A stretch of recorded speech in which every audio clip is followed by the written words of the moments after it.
ijazah. Ya, UGM sudah lama mengatakan bahwa itu sah. Kalau pilihan isu sih itu hak masing-masing individu, Bu. Nggak bisa, Ya kan saya hanya bilang saya kecewa. Kan saya udah bilang kamu nggak nangkep. Iya maksudnya. Isu yang berkaitan dengan kepentingan umum. Isu yang berkaitan kehidupan rakyat Indonesia. Urusan saya adalah mempertahankan dan membela logika dan akal sehat. Dia bohongnya di Pak Jokowi mana? harus menjelaskan kalau dia memang punya ijazah orang asli. butuh klarifikasi karena UGM sudah nggak bisa. mengatakan. UGM bukan sebuah lembaga yang menjustifikasikan benar atau salah. Nggak bisa. Saya tidak peduli kamu percaya saya atau tidak. Saya percaya Komodin Dayat ketimbang Boni Hargen. Itu loh. Saya tidak peduli Andri percayanya siapa. Jadi begini Bang.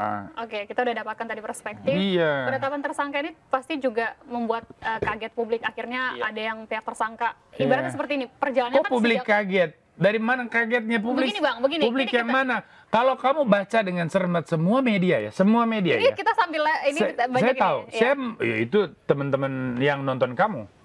Kan ini bukan nonton hanya Abang juga. Iya, maksud saya bahwa kamu nggak bisa secara parsial mengklaim publik hanya dengan membaca cerita. Saya begini, kamu harus baca keseluruhan. Semua platform media kamu kumpulkan, kamu buat komparasi gitu. Itu tugas seorang analis media lah. Bukan tugas saya. Saya kan analis politik.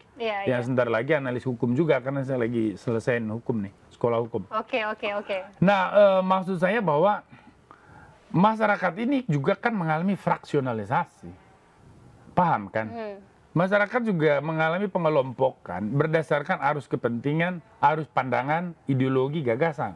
Itu normal di seluruh dunia. Ada yang setuju, ada yang tidak setuju. Pro dan kontra itu biasa. Nah, apa yang dilakukan oleh Pak Suryo CS itu, saya sudah bilang, saya apresiasi sebagai bentuk kritik. Tetapi saya kecewa dengan pilihan isunya. Karena tidak bermutu. Ijazah. Ya, UGM sudah lama mengatakan bahwa itu sah. Kalau pilihan isu sih itu hak masing-masing individu, Bu. Nggak bisa. Ya kan saya hanya bilang saya kecewa. Saya bilang saya kecewa, kok apa salahnya saya kecewa? Itu sah saja, orang menuntut ijazah palsu, orang menuntut saya tidak bilang dia salah. Orang menuntut IKN, sah saja. Mas Andri, saya nggak bilang dia salah. Namanya orang mengkritik. Saya bilang saya kecewa. Saya nggak ada urusan sama pilihan dia, saya urusan dia dengan saya. Saya kecewa pilihan isu dia. Harusnya pilih isu apa dong? Kan saya udah bilang kamu nggak nangkep. Iya maksudnya. Isu yang berkaitan dengan kepentingan umum. Isu yang berkaitan kehidupan rakyat Indonesia. Kamu jangan mempermainkan ruang publik itu dengan isu-isu yang tidak sehat, tidak bermutu. Bang. Lama-lama menurut dia tidak sehat, tapi menurut publik sehat. Buktinya apa? Saya kan ahli politik, saya pasti punya patokan bergulir untuk menilai mana yang bermutu atau tidak. Soal kamu setuju atau enggak urusan kamu. Urusan saya adalah mempertahankan dan membela logika dan akal sehat. Bukti jadi viral terus kan berita. Iya kan? Ya viral pasti. Karena kan apakah 100% orang harus setuju dengan satu kepemimpinan? Karena enggak. Yang tidak setuju pasti akan senang. Iya, selalu ada pro dan kontra. Iya kan, artinya maksudnya begini loh. Jangan sentimental. Mengelola negara dan menangani ruang publik ini nggak boleh sentimental. Nggak boleh ada kepentingan terselubung. Kalau kita mau memainkan peran kritik, ayo kita kritik.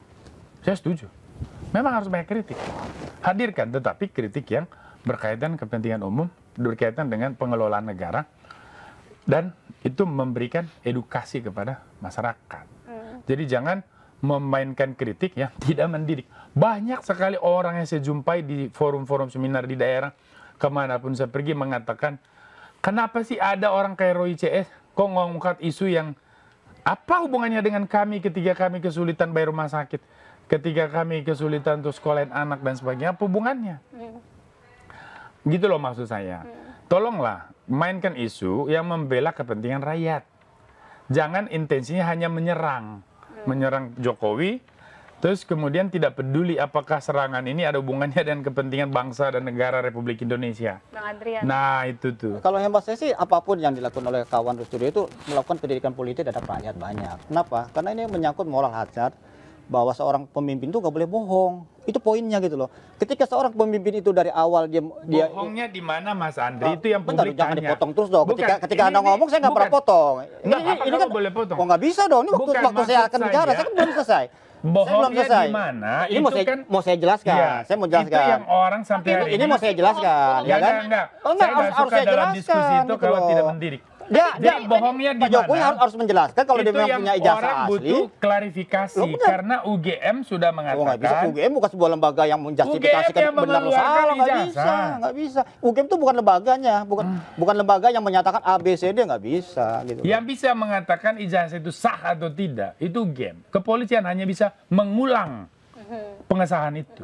Tidak bisa. Kalaupun polisi mengesahkan ijazahnya sah, kalau UGM mengatakan enggak, ayo publik silakan bertanya ke publik. Orang akan pilih yang mana? Orang pasti bilang UGM yang benar. Bukti ada kontroversi di publik. Itu menandakan UGM bahwa UGM tidak kredibel untuk kontroversi yang mana? Oh, banyak dong pro kontra terhadap ijazah palsu Jokowi kan banyak. Ya. Orang-orang bahkan seorang kelas Kalau pro kontra itu orang benar, sekelas Komarudin Bung Hidayat. Andri. Bentar, orang sekelas Komarudin Hidayat mantan rektor UIN aja mengatakan Begini loh, bahwa kamu jangan berpikir dia saya yakin di sini ijazah posisinya Jokowi itu membela. palsu. Saya posisinya di sini mau mempertahankan akal Saya lebih sehat. percaya Komarudin Hidayat ketimbang Anda. Ya, terserah. Walaupun saya kenal Anda. Gitu loh. Itu urusan Iya. kamu. Tadi Bang Boni sudah kita Iya dengar. dong. Dengar dulu. Saya lebih percaya Komarudin Hidayat, sorry Begini, aja begini, gitu gini. loh.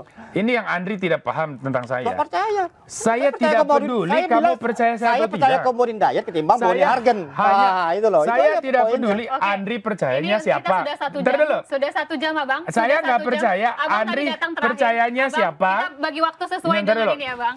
Andri percaya siapa, saya nggak ada urusan. Oke. Urusan saya adalah Ya. saya bicara untuk akal sehat. Andri kalau tidak nggak terima, dilanjutin berarti ya, yang tadi akal kamu omongannya? yang bermasalah. Boleh Nah nggak? sekarang kita, Dipotong sama dia soalnya.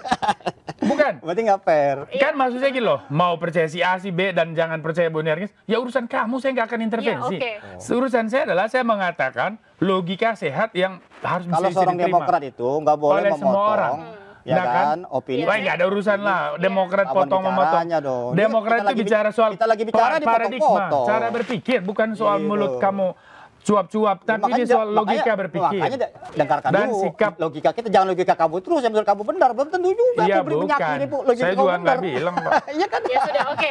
Oke, sudah.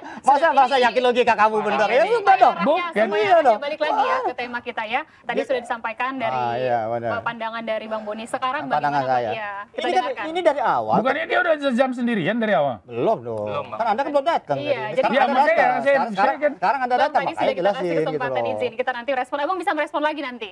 Gitu Saya loh. nggak urusan lah, mau respon apa enggak kan itu tergantung bermutu apa tergantung. enggak. Iya, makanya. Iya. Kalau nggak bunuh, Ini ya jangan udah sesi dulu tanggapin. ini. Iya. Ini. Jadi gini, ini problem hari ini ya.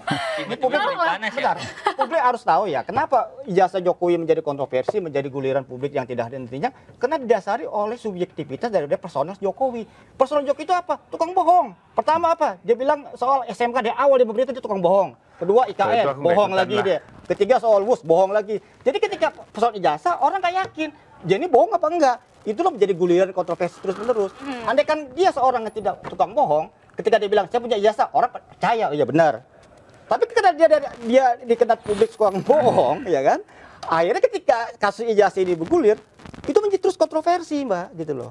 Bahkan sekelas UGM yang tadi dibilang oleh kawan kita itu mengeluarkan bilang sah, tetap jadi kontroversi. Sekelas Komarudin Hidayat, mantan rektor UIN, sekarang ketua Dewan Pers, dibilang yakin Jokowi nggak punya ijazah. Dan banyak Eros Jarot, banyak logo Amin Rais, banyak tokoh-tokoh. Ya makanya tokoh-tokoh yang kredibel Anto Budiawan mengatakan Jokowi ijazah tidak ada kok. Dan semua itu Palsu kok, oposisinya. gitu. Bang Ya, Andri, kita tapi nggak bisa bilang oposisi. Oke, Apa pertanyaan Komarudin dari- itu silakan, oposisi? Bang Andri Pertanyaan tapi dulu. ngelihat Mahfud MD bilang apa dia oposisi kan mantan menterinya Jokowi malah gitu loh.